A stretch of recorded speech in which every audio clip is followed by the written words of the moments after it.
நான் செய்கிறதுலே ரொம்ப ஈஸியான ரொம்ப டேஸ்டியான ஒரு சிக்கன் ரெசிபி உங்கள் கூட ஷேர் பண்ணுறேன். இது எனக்கும் சரி டானிக்கும் சரி ரொம்பவே பிடிக்கும். இதுக்கு ஒரு சிம்பிள் மசாலா பவுடர் நம்மளே ரெடி பண்ணிக்கலாம். இதுக்கு 2 டீஸ்பூன் கொத்தமல்லி விதை எடுத்துக்கிறேன், ஒரு 8 போல காஞ்ச மிளகா, 1 டீஸ்பூன் பெருஞ்சீரகம் எடுத்துக்கிறேன். எல்லா ஸ்பைசஸும் போட்டு நல்லா ரோஸ்ட் பண்ணிவிட்டு லாஸ்ட்டாக நம்ம கறிவேப்பிலை போட்டு இன்னும் கொஞ்சம் நேரம் வறுத்துட்டு இதை கொஞ்சம் நேரம் ஆற வச்சு பவுடர் பண்ணி எடுத்துக்கலாம். இன்றைக்கி சிக்கனில் நான் போன்லெஸ் தை பீஸ் எடுத்திருக்கேன். இதை குட்டி குட்டியாக கட் பண்ணி வச்சுருக்கேன்.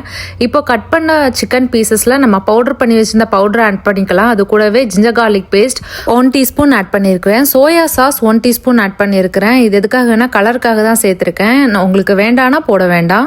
அது கூடவே ஒரு 1 டீஸ்பூன் சால்ட் போட்டு மேரினேட் பண்ணி ஒரு 15 மினிட்ஸ் வச்சுக்கலாம். இப்போ பேனில் ஆயில் போட்டு ஆயில் சூடானதுமே 2 ஆனியனை கட் பண்ணி சேர்த்துருக்கிறேன்.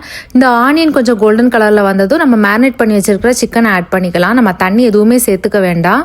சிக்கன்லேருந்தே தண்ணி வந்துடும். ஒரு 5 to 6 மினிட்ஸ் குக் பண்ணதுக்கு அப்புறமா நான் இன்னைக்கு 2 கேப்சிகம் கட் பண்ணி ஆட் பண்ணியிருக்கிறேன்.